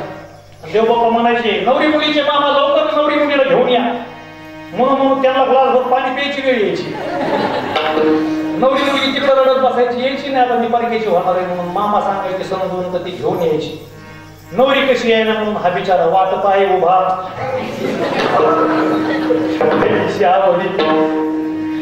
बरं, नवरी आल्यानंतर अगोदरच असा अंतरपाठ धरलेला, आणि अंतरपाठ धरायला माझ्यासारखे उंच माणसं, संभा महाराजासारखे, माझ्यासारखे ब्रह्मा महाराजासारखे. आता काय झालं, नवरदेव नवरी बरोबरच येतात, आणि अंतरपाठ मोठा नसतो, अंतरपाठ असतो हितभर, आणि धरायला हातात पोर. सगळे पाहणारे जमूच करते, पाहिन श्रीमुख आता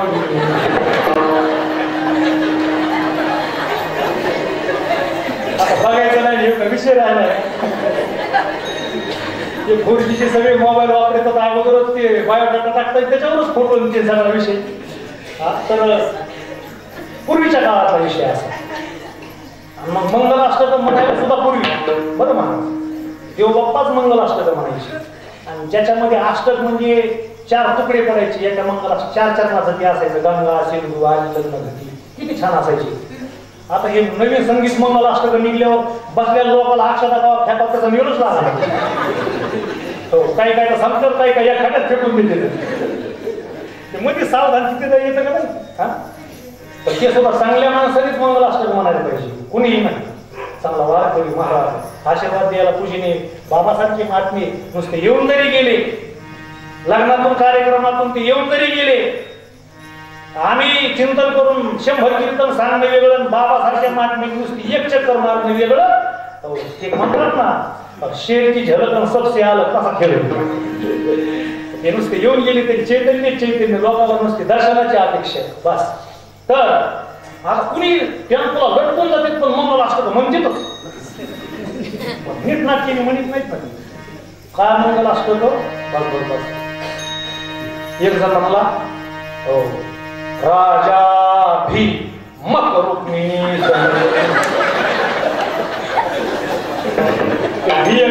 मग येत.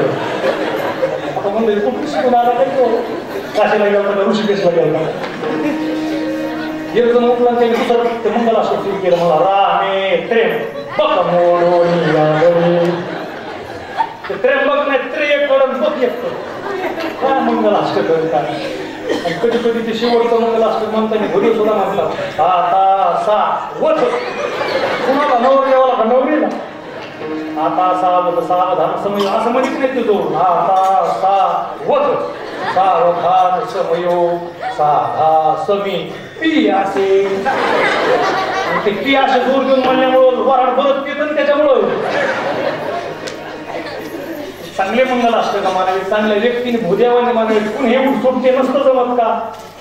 पण त्यावेळेस नवरी तिथे आली, आणि आल्यानंतर अंतरपाठ धरला. देवबाप्पा म्हणले, मूळवराडे आले का, पाहुणेरावळे आले का, सगळे सोयरे आले का, दोन्हीकडले मामा आले का, अक्षरा पोहोचलं का, करायचे का सुरुवात. लोक म्हणले हो. तर त्यावेळेस सौरंगावर उभे होते रामदास स्वामी.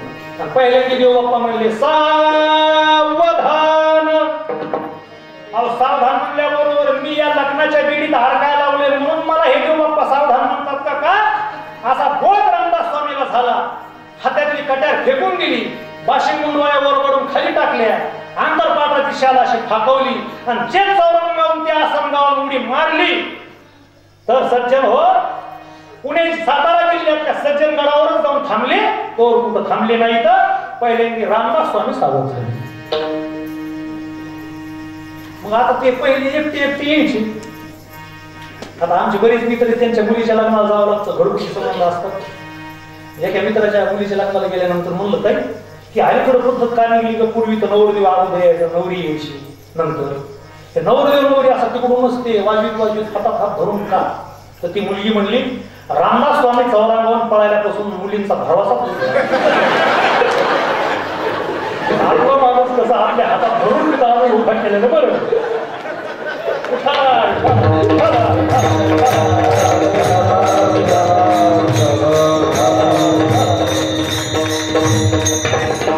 पहिले रामदास स्वामी सावध झाले. त्यानंतर कोण सावध झालं तर पाटलीपुत्र नगरीचे राजकुमार सावध झाले. कशासाठी बाहेर पडले होते ते, तर तरुण मुलांच्या युथ फेस्टिवल ज्याला आपण म्हणतो, युवक मेळाव्याचं उद्घाटन करायला ते बाहेर पडले होते. युवकांचा मेळावा होता. पहिल्यांदाच राजवाड्याच्या बाहेर पडले. पडल्यानंतर सारथी रथ हाकीत होता. तर पहिल्यांदा त्यांना एक प्रेत आढळून चालतं. प्रेत 4 जण असे खांडेकरी होते आणि मुली वारं घालून रडत होते. आता मुलीच्या रडण्यावर समजायचं बरं का माणूस कसा होता. मुली रडताना म्हणत असतात, बाबा तुम्ही गेला, त्या गावाचा आमचा आधार गेला, असं समजा माणूस चांगला होता. काही का माणसाला कार बरं सुटत नाही. ते मग सांगितलेले किल्ले त्याच्या कमरालाच असतात. रडता रडता एखादी पोरगी म्हणती, बाबाच्या कमराच्या किल्ल्या कोणीतरी काढा ना. जाऊच पण किल्ले थोडे मग ध्यानात येतो कुणीतरी त्या किल्ल्या काढा बस. आणि एक मोठं चालल्यानंतर आमच्याच गाडीला आलो चाललं मोठं, एक पोरगी रडताना म्हणत होती, बाबा तुम्ही गेला आता ह्या गावातले जमलेलं लग्न कोण मोडी नाही.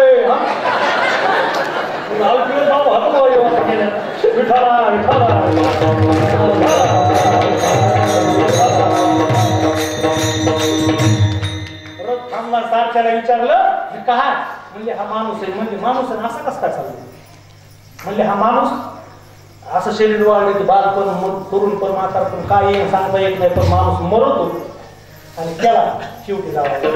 अरे शेवटी माणसाला मेल्यानंतर मरण नाही आणि त्याला जाणं नाही. त्यांना शरीराबद्दल तिरस्कार नाही माणसाला. रथ फिरवा म्हणले वापस.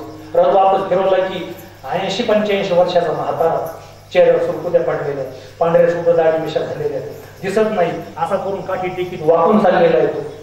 आणि बस म्हणले हा कोणचा प्राणी आहे. म्हणले हा मोर नाही, ससा नाही, बगळा नाही, काही नाही, हा माणूसच आहे. म्हणले असा कसा झालाय. तर म्हणले अगोदर बालपण असतं, नंतर तरुणपण आहे, आणि तरुणपण आल्यानंतर असंच, गेल्यानंतर असंच म्हातारपण येईल. आणि हे ह्या शरीरात आले आले ज्या म्हातारपणाला घरचे कटाळतात. अर्धांगी स्त्री त्याला नावं ठेवते. नाचलेले घर फुंकून गेले. खोकले की म्हणते हे बाबुल बॉय नातवाला घेऊ दाखवायला ते आजोबाचं बुजगाव केलं जातं. अशी परिस्थिती. मग शरीर तर तेच आहे, त्याला जर म्हातारपण आहे, त्याला जर मरण आहे, अरे या जीवनात आहेच काय, कशासाठी जगायचं, काहीतरी ज्ञान प्राप्त करायला पाहिजे, जागा व्हायला पाहिजे म्हणून चालत्या रथातून त्या पाटलीपुत्र नगरीच्या राजकुमाराने उडी मारली आणि आपल्या जीवनाचं सार्थ केलं. तसं कोजागिरी पौर्णिमेच्या शुभ मुहूर्तावरती, या पर्व काळावरती सावध व्हा आणि काहीतरी आपल्या जीवनामध्ये क्रांती करण्यासाठी फार लांब जाण्याची गरज नाही. ज्यांनी नारायणगड परिसरामध्ये सगळी क्रांती केली, गुरुवर्य प्रेममूर्ती गुरुवर्य शिवाजी बाबांच्या जीवनाशी आपल्या जीवनाची नाव जोडा आणि ते सांगतील त्या आदेशाने आपल्या जीवनाची वाटचाल करा. आपल्या जीवनाचं सोनं झाल्याशिवाय राहणार नाही. हा कोजागिरी पौर्णिमेचा संदेश तुम्हाला या शुभ मुहूर्तावर देतो. म्हणून महाराज सांगतात, रात्रंदिवस भोकितो तुम्ही सावध असा, तुमच्या नगरीचा मानाही भरवसा. भरवसा आहे का. अरे माशी पाख पाखडी तो हे सरे, जीवनात काही खरं नाही राजा हो. अरे साथ देती नहीं वो किसी का, क्या भरोसा है इस जिंदगी का, क्या भरोसा है इस जिंदगी का. काही खरं नाही. आपल्या कितीतरी आपसुकी जवळचे माणसं कोरोनातून गेले, ज्यांच्या अंत्ययात्रेला सुद्धा आपल्याला हजर राहता आलं नाही. जगलोत वाचलोत त्याच्यातून आलेले काय काय पॉझिटिव्ह निगेटिव्ह झाले ना आज आपल्याला आहे नारायण बाबाची गुरुवारी बाबाची कृपा समजा इतकं संसारात न चिकटता काहीतरी जागा व्हा आणि भगवत भक्तीला नामस्मरणाला लागा आणि आपल्या जीवनाची सार्थकता करा असं ठरवून नाही माझं हे राहिले विहिरीची पाईपलाईन राहिले कधीचं लग्न राहिले मी नंतर जातो असं आहे का काय देवाचं बोलावणं आलं की कधी निघून जावा लागतो जवळ आएगा बुलावा हरी का छोड़ के सब कुछ जाना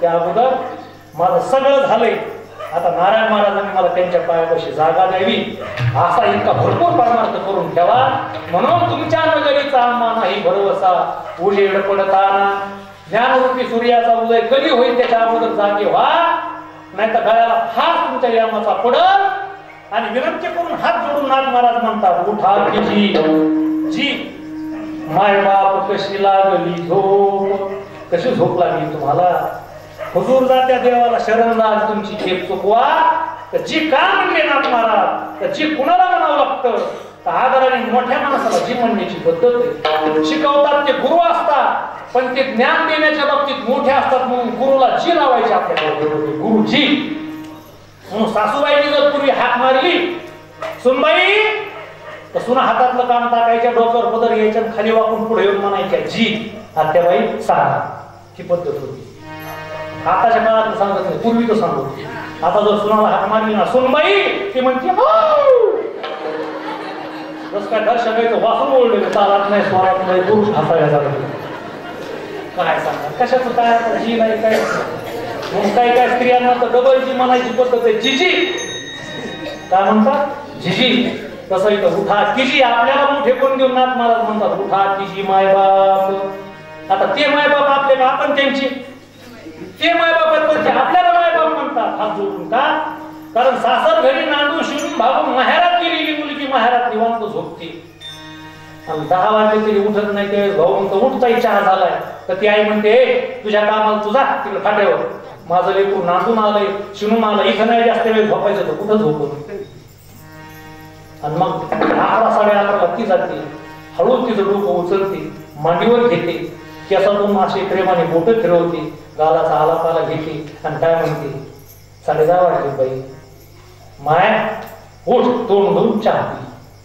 कोण कुणाची माय कोण कुणाची माय जिने डोकं मांडीवर घेतले तीच त्या मुलीची माय पण इथं ती आई त्या मुलीला म्हणते माय उठ चहा पण कुणाचा झोपाना हे तुझं माहेर आणि माहेरामध्ये काय कोणाची फिकीर नसते काही नसते तसं केवढं मोठे पण नाथ बाबांनी आपल्याला दिलं उठा किशी माय बाप कशी लागली झोप हुजूर जाऊन या एवढी चुकवाची हुजूर जाणं म्हणजे पूर्वी राजा राजवाड्याला असं हुजूर घालण्याची पद्धत होती असं त्याला हुजूर म्हणतात तसं हुजूर देवाला जा हुजूर संताला जा दर एकादशीला हुजूर माझ्या नारायण बाबाला जा तुमच्या मनातल्या सगळ्या कामांना पूर्ण करण्याची शक्ती नगद नारायणामध्ये आहे त्यांना तुम्ही हुजूर जा बस आणि खाली चरण भरपूर आहे सांगायला आपलं पहिलं चरण आणि कोजागिरी पौर्णिमा सांगितलेली आणि 10-15 मिनिटं आधीचे घेतले कारण हे युट्यूब आयडी यायला उशीर झाला परोपकाराची सेवा आपल्या नारायणगड परिसरामध्ये सगळ्या आपल्या नारायणगडच्या भगवत भक्तांपर्यंत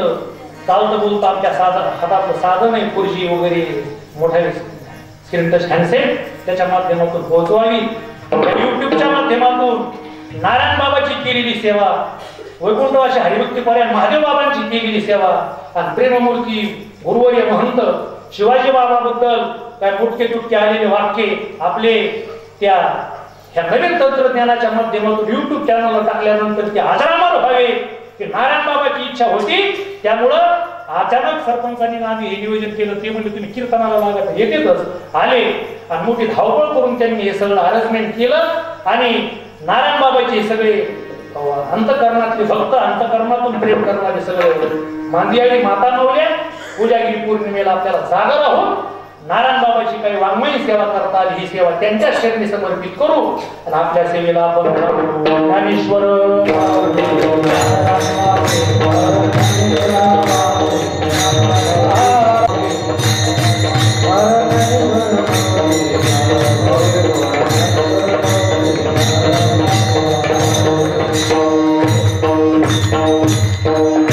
जुन्या ठेवण्याचा तुझ्या तुम्ही काढा आधारे